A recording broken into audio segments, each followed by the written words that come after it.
Okay, just to give you a little backstory. I was raised by my grandmother. She was born in 1911. I was born in 1965. And she got me when I was a year old. And she raised me until she died. She firsthand experienced, the 60s and a lot of the struggles and unfairness that was bestowed on people because of race and ignorance.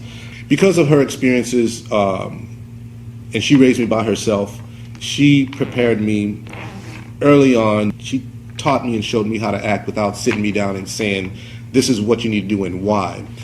But I do remember the first time I heard the word nigger, we were coming out of Handy Andy, and I must have been about 6 years old, and this white guy, he just came up to us. We had nothing to do with him. He came up to us, started walking us to our car, and he said, I love niggers. There's nothing wrong with niggers.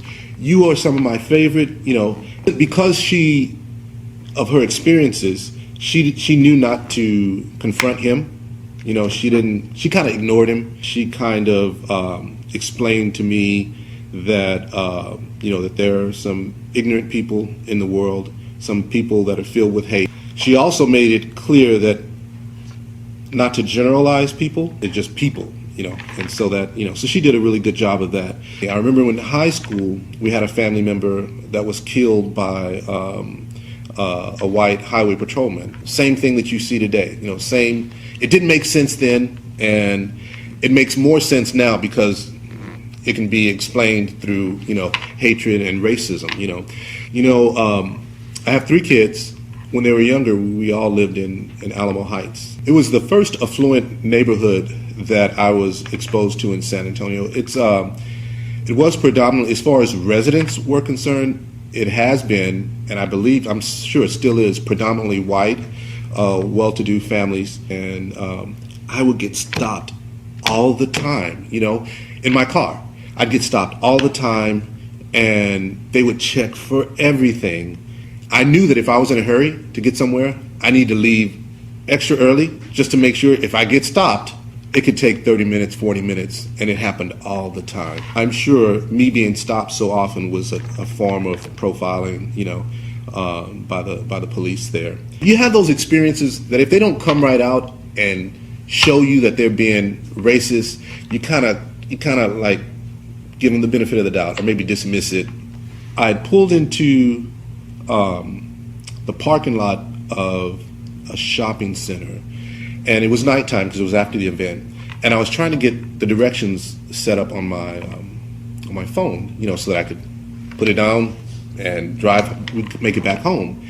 So this security guard comes up, he's shining his lights in the car, and then he comes up to the door and he asked if we have a problem. I said, no, I'm just trying to get the directions ready so we can go home.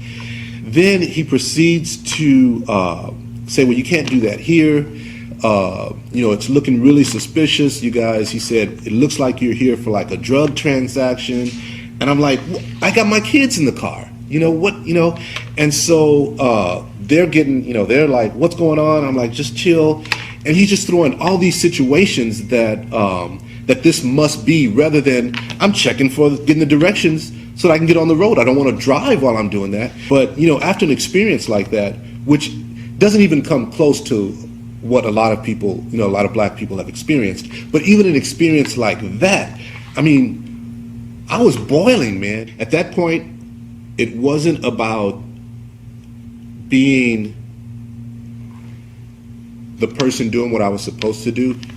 That security guard had taken me from my role as a father and as a provider for my family, and put me in a situation where I was expecting it to get confrontational, And I understand law enforcement. Some of my best friends are in law enforcement, So I don't have a problem with that career choice or people that are police officers. But I don't care what you do, there's a way to do it, and you treat people with respect, then you get that respect back. You don't want to be ignored, belittled and disregarded as less than human.